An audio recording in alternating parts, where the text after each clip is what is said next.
People that have very stiff hips and tight backs from either sitting all day long or just being overall sedentary and not very active oftentimes have an inability to achieve full hip extension and dissociate sides of the pelvis from each other. Obviously, the body's going to adapt to whatever it is constantly exposed to.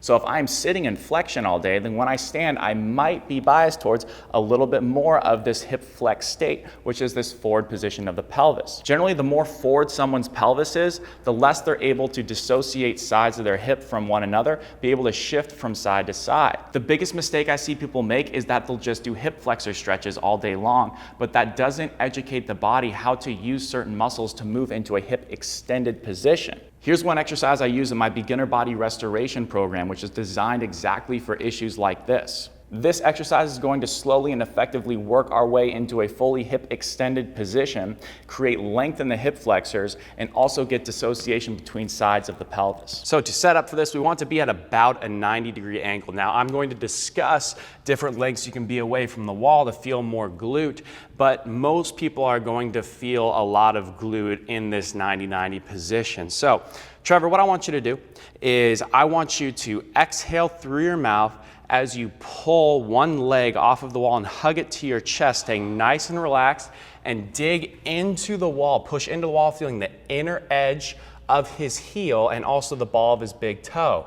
He's keeping the whole foot flat, but the purpose of this is to drive into the wall with this ball of the big toe and also the inner edge of the heel. Now, as he does that, he's going to breathe through it. He should feel some glute on the down leg. Every time he exhales, he wants to tuck just a little bit more, trying to reach his back pocket for his heel there. That's going to allow him to keep and maintain that tuck. He should feel a good bit of lower glute of the leg that's on the wall.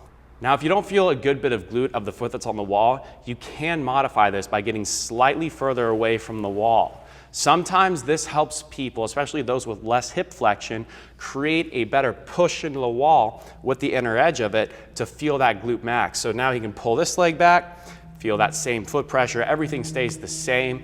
As he exhales, he's gonna try tucking just slightly more, trying to reach that back pocket towards that heel as he keeps the inner edge of that foot driving into the wall. Breathing through it, exhaling through his mouth until he feels a little bit of side abs, pausing, inhaling through his nose.